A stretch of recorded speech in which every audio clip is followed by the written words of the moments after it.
ao vivo com Silmar César Miller, nos seus últimos dias em São Paulo, já que vai retornar à sua terra natal, que é a belíssima Porto Alegre, e de lá continuará com a gente apresentando a sua coluna e os seus programas e comentários no Terra Viva e também no Agro Mais. Bom dia, Silmar. Muito bom dia, Otávio. É uma passagem rápida, estou de volta em seguidinha. Não estou me despedindo, não. Então tá bom. Passagem rápida. Bom. Então tá bom.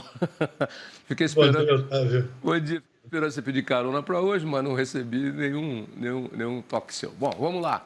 O que é que temos aí? Ontem você não estava? Então tá bom. Vamos lá. O que temos para hoje aí? Mercado financeiro, Otávio, dólar operando com leve alta de 0,2%, R$ 4,99. Mercado de ações com queda, 0,5%. O índice Bovespa na B3 em São Paulo. Mercado de petróleo abriu o dia em alta, agora voltou a cair, queda de 0,1%, praticamente estável o preço do petróleo tipo Brent negociado em Londres, em torno de $85,60 o barril.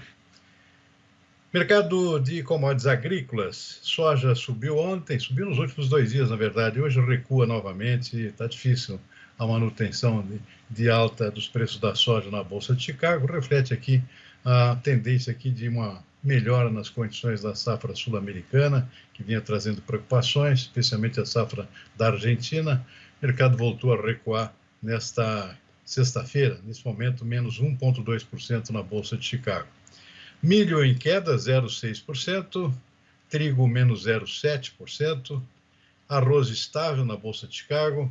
Na Bolsa de Nova York, algodão com alta, 0,4%, café arábica subindo, 0,8%, suco de laranja, mais 1,3%, cacau também sobe fortemente, é um mercado que segue muito aquecido, 2,4% do cacau subindo novamente. E o açúcar bruto Nova York com pequena queda de 0,1%.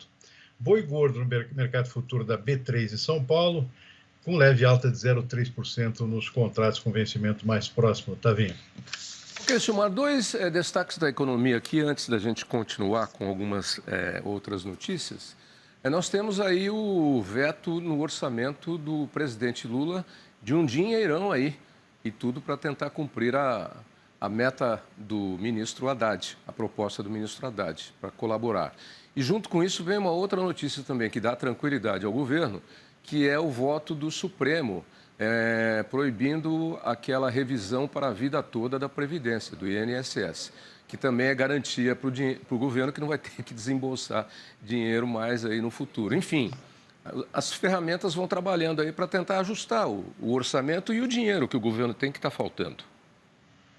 Tem um alívio essa questão dos aposentados que vinham contando aqui com essa revisão aqui daquela da vida toda, não vão levar. O Supremo votou contra, não terminou a votação ainda, mas os votos já conferidos lá pelos ministros já rejeitam essa possibilidade.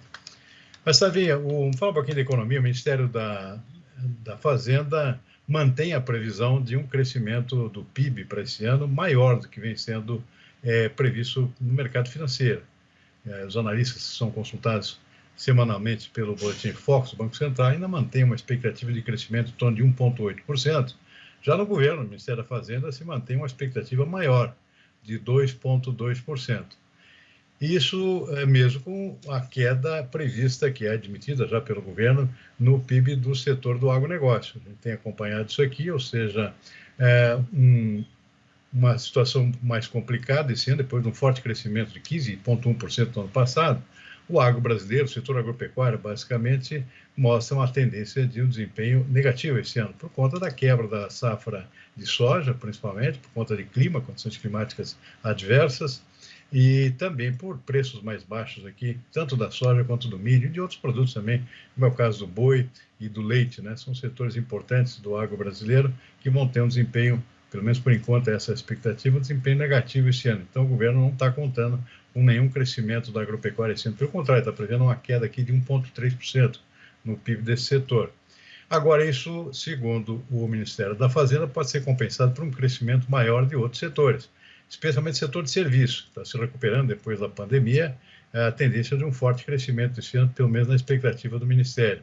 e outra da indústria. A indústria que também andou cambaleante nos últimos anos, com a tendência de uma boa retomada esse ano. Então, isso, segundo essas projeções do Ministério, traria um equilíbrio aqui e, inclusive, um saldo positivo que é estimado em 2,2%, ou seja, seria o crescimento do PIB esse ano.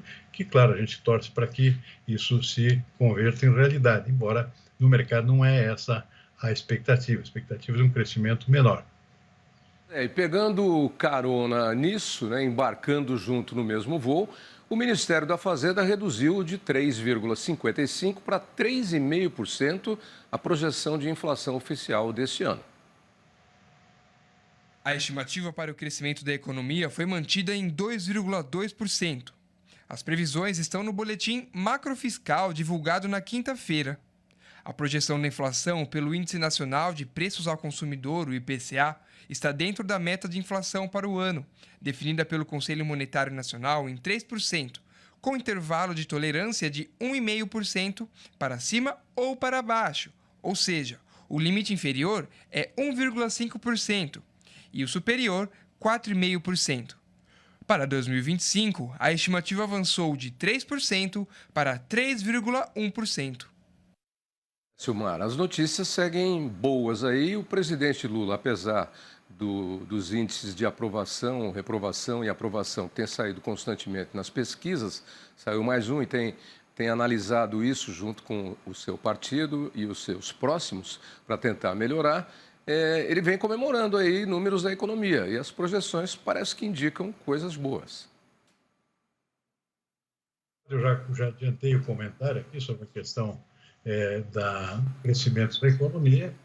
O Ministério está mais otimista, o Ministério da Fazenda, e também com relação à inflação. A inflação tem um certo ponto de interrogação aqui, tanto que o Banco Central já emitiu o comunicado de anteontem, que garante só mais um corte na taxa Selic, taxa básica de juros, que é a próxima reunião de 5%, mas não garante a continuidade das reduções até o final do ano, como o mercado vinha prevendo. Por quê? Porque está uma preocupação aí com a inflação um pouco elevada aqui do setor de serviços, está acima do esperado. Portanto, não confere muito com essa expectativa do Ministério da Fazenda aqui de uma inflação reduzida, caindo para 3,5%. Por enquanto, é um ponto de interrogação, exatamente por conta dessa possível surpresa que pode vir do setor de serviço. Esse setor que sofreu muito durante a pandemia, agora está bem acelerado e crescendo acima da expectativa dos analistas. Portanto, é bom ficar de olho aqui, porque algumas dessas projeções talvez não se confirmem. Pois é, e ao contrário do que vinha declarando e do que vinha dizendo, fazendo vista grossa para o setor do agronegócio e para os votos do agronegócio, o presidente Lula agora começou uma série de conversas com representantes do agronegócio, justamente para tentar alavancar a imagem do governo com o setor. A primeira reunião foi com o setor de fruticultura, com a presença de cerca de 60 produtores. Lula está em busca da queda no preço dos alimentos da cesta básica para conseguir alavancar a popularidade do governo. Os produtores destacaram o crescimento do setor e os avanços dos últimos anos. Eles também focaram em pedidos de apoio e investimentos.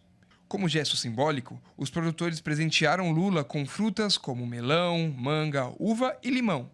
Já estão agendadas outras reuniões com empresários da cafeicultura, algodão, pecuária e celulose, para ouvir as demandas e apresentar medidas do governo. O encontro aconteceu em um churrasco na Granja do Torto, uma das residências oficiais da Presidência da República. Olha, Silmar, e sem saber disso, você sabe que às sextas-feiras nós fazemos um café coletivo aqui na redação. Eu preparei uma salada de frutas hoje de manhã e trouxe aqui para todos apreciarem junto com o nosso pãozinho com manteiga, queijo, mortadela e um cafezinho. Bom, depois da guerra, então, entre Lula e o agronegócio, a Pax Romana. O presidente Lula aqui, buscando aqui interagir um pouco melhor com o setor do agronegócio, agora que ele entende melhor a diversidade desse setor e como ele gera muito emprego também. Aliás, sintomaticamente, essa primeira reunião com o setor da fruticultura, um dos setores que mais geram empregos aqui no setor do agronegócio, especialmente no Nordeste, que é a terra dele, e particularmente lá no seu Pernambuco, a Petrolina, um dos principais polos de fruticultura de altíssima qualidade e competitividade aqui no Brasil, tanto que é a principal região exportadora de frutas também, um setor que vem crescendo bastante e com a diversidade imensa. O Brasil é um país continental, tem fruta para tudo que é gosto, tudo que é tipo, o ano inteiro, né? Não tem inverno, não tem verão, não tem primavera, nem outono. Sempre tem fruta fresca aqui indo para o mercado nacional, para o mercado interno e também para a exportação, com um crescimento bastante expressivo nos últimos anos. Então, começou exatamente pelo setor um périplo aqui para receber lá se não me engano, na Granja do Torto, né? Todos os setores, representantes de todos os setores do agro brasileiro, pelo menos os mais representativos, começando exatamente pela fruticultura, que é um setor que rende muito emprego e tem uma função social muito importante aqui no nosso país. Então, é uma boa iniciativa, realmente tem que festejar essa aproximação direta do presidente com representantes dos produtores e também da agroindústria desse setor importante do nosso agronegócio também. Parabéns ao presidente. Presidente, exatamente. Vamos em paz, seguindo em paz e seguindo aí com... Alguém falou alguma coisa aqui no meu ponto que eu não ouvi. Vazou alguma coisa, não sei. Era um nome russo, não entendi nada. Mas deixa para lá. Deixa o Putin para lá. Eu entendi Yokonov. Yokonov é um nome russo. Bom, Silmar, bom final de semana para você. Segunda a gente volta a conversar, ok? Igualmente, Tavinho. Até segunda-feira. Bom fim de semana.